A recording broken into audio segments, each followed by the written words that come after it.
안녕하세요. 밤을 잊은 철학 구독자 여러분, 저희 채널을 방문해 주셔서 감사드립니다. 오늘은 나이 들어도 자식과 잘 지내려면 어떻게 해야 하는지 법륜 스님의 말씀으로부터 지혜를 구해보도록 하겠습니다. 시작 전 구독과 좋아요는 채널을 만드는데 큰 힘이 되니 꼭 부탁드립니다. 그럼 시작하겠습니다. 30년 전 제가 미국에 있는 절에 있을 때 있었던 이야기입니다. 그 절에 매일 와서 기도하는 노보살님이 계셨어요. 그분은 기도를 절대 빼먹는 법이 없고 저보다 더 열심히 기도를 했어요. 어느 날 점심을 먹고 노보살님과 잠깐 얘기를 나눌 시간이 생겨서 노보살님께 어떻게 기도를 하루도 안 빠지고 그렇게 기도를 열심히 하는지 물었어요. 그랬더니 노보살님이 저는 하루라도 기도를 안 하면 못 살 것 같아서 이렇게 죽기 살기로 기도를 합니다 라고 하는 겁니다. 노보살님의 얘기를 들어보니 이랬습니다. 결혼해서 첫째 아이를 낳고 둘째 아이가 뱃속에 있을 때 6.25 전쟁이 터졌어요. 남편이 전장에 나갔는데 사망 통지서가 날아왔답니다. 살 길이 막막해진 상태에서 아이 하나는 손잡고 아이 하나는 등에 업고 절에 가서 지극정성으로 관세음보살을 부르면서 기도를 했다고 합니다. 믿음이 없었다면 살지 못했을 텐데 지극정성으로 기도한 공덕으로 어떤 어려움이 있더라도 살아낼 수 있었던 겁니다. 그런 기도 덕택인지 장사를 하면서 조금씩 생활이 풀리고 아이들도 잘 자라주었습니다. 아이들이 커서 첫째는 서울대 의대에 들어가고 둘째는 서울대 공대에 들어갔답니다. 둘 다 국비 장학생으로 미국에 유학을 가게 되었어요. 아들 둘이 미국으로 유학을 떠나고 혼자 한국에서 가게를 운영하며 살았는데 미국에 사는 두 아들이 이제 자기들도 충분히 살 형편이 되니 한국에서 그만 고생하시고 미국에 와서 편안하게 사셨으면 좋겠다고 했답니다. 그래도 미국에 가서 아들들에게 폐를 끼치면 안 된다는 생각에 혼자 장사하면서 그렇게 살고 있었는데 점점 나이가 들고 몸도 불편해져서 가게를 싹 정리한 돈을 가지고 미국에 가서 그 돈을 보태 집을 사고 아들 집에서 함께 생활하게 되었어요. 처음에는 두 아들이 성공해서 이렇게 평생 고생한 보상을 받는다고 주위에서 칭찬을 하고 그랬는데 막상 미국에 와서 살아보니 생지옥이었습니다. 꽂아 놓은 보릿자루와 같은 생활이었기 때문입니다. 두 아들과 며느리들은 직장 다니느라 바쁘고 본인은 혼자서 외출할 줄도 모르니 차에 실어서 이 집에 갖다 놓으면 이 집에 있고 저 집에 갖다 놓으면 저 집에 있어야 했습니다. 하루하루 시간이 지나고 보니 숨이 막혀왔습니다. 여기저기 수소문에서 절이 있다는 사실을 알아내어 절을 찾아온 거였답니다. 남이 볼 때는 두 아들 다 성공해서 함께 살고 기도도 열심히 하고 보시도 많이 하는 훌륭하신 보살이었지만 속마음은 죽을 지경이었던 겁니다. 키울 때 온갖 정성을 다해서 키웠는데 자기 일 바쁘다고 엄마를 팽개쳐두는 큰아들에게 몹시 섭섭해하며 작은 아들을 찾아갔습니다. 그런데 작은 아들마저 똑같이 행동하니까 또 섭섭해서 큰아들 집에 가고 두 집을 왔다 갔다 하다가 요즘은 이제 거의 절에 와서 지내는 거였어요. 노보살님은 그런 두 아들만 생각하면 오라가 치밀어 오른다며 저에게 하소연을 했습니다. 그러면서 저에게 한국 갈 때 제발 자기 좀 데려가 달라고 부탁을 했습니다. 자기가 평생 장사를 했기 때문에 비행기표는 한국 가서 벌어서 갚겠다면서 말이에요. 아들에게 한국에서 가져온 내 돈만 돌려주면 한국에 돌아가 가게를 운영하며 살겠다고 했는데 아들이 왜 그 고생을 사서 하려고 하냐면서 안 된다고 했다는 겁니다. 이분이 금강경을 매일 하루에 7번씩 읽었거든요. 그래서 제가 보살님에게 물었습니다. 금강경에 무주상보시라는 걸 아세요? 베풀고 나서는 베풀었다는 생각을 하지 말라는 겁니다. 아들 낳고 키울 때 나중에 효도를 받으려고 키우셨나요? 아닙니다. 그런데 왜 아들한테 그렇게 섭섭하세요? 내가 무언가를 기대하고 키우지 않았더라도 사람이라면 부모한테 잘해야 하는 거 아닌가요? 그 말도 아예 틀린 말은 아니지만 보살님이 바라는 게 있으니까 섭섭한 겁니다. 너희 둘이 잘 커져서 고맙다는 마음을 가지면 왜 섭섭하겠어요? 그래도 성공을 했는데 어떻게 부모에게 이럴 수 있나요? 그래서 제가 이렇게 말했습니다. 보살님은 불법은 전혀 모르는 사람입니다. 그냥 관세음보살이라고 소리만 내는 거예요. 절하는 건 다리 운동이지 그건 불법이 아닙니다. 보살님은 절에 헛다녔습니다. 이분이 신심이 굳기로 소문난 사람인데 절에 헛다녔다는 말에 꽤나 충격을 받았습니다. 스님한테 동정심을 얻어서 어떻게든 한국에 가고 싶다는 마음이었을 텐데 어쩜 그렇게 매몰차게 말하냐는 겁니다. 그래서 왜 절에 헛다닌 것인지 설명해 주었습니다. 보살님, 이렇게 절에 다닐 바에야 절에 안 다니는 게 더 낫습니다. 그러니 내일부터는 오지 마세요. 관세음 보살님을 부르는 건 결국 나를 섭섭하게 한 저 두 아들에게 벌 좀 주라는 거 아니에요. 설령 보살님이 그렇게 생각하지 않았더라도 결과적으로 보살님의 속이 시원하려면 그렇게 되어야 하잖아요.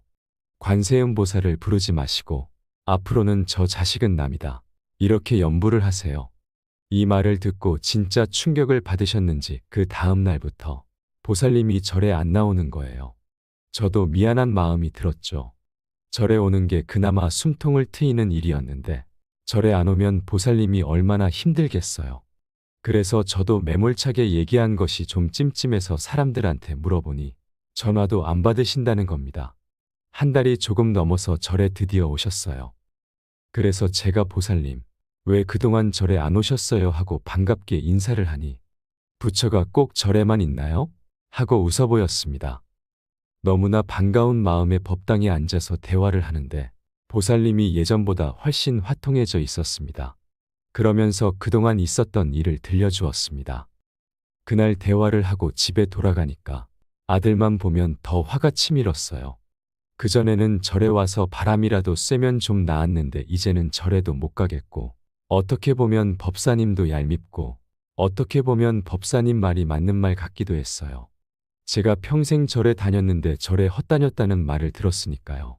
그러다 어느 날 아들이 문을 열고 딱 들어오는데 아들을 보자마자 열이 확 오르면서 머리가 깨질 것 같아 저 자식은 남이다라고 말해버렸어요. 그랬더니 정말 아들이 남으로 보였습니다. 아들이 남으로 보이는 순간 가슴에 있던 화가 얼음이 녹듯이 싹 내려갔습니다. 큰아들 집에 있어도 고맙고 작은아들 집에 있어도 고맙고 절에 있어도 고맙기만 하니까 어디 있어도 감사하고 자유로워졌어요. 이것이 무주상보시의 한량없는 공덕입니다. 남이라면 누가 이 할머니를 이렇게 먹여주고 재워주고 여기저기 구경도 시켜주겠어요.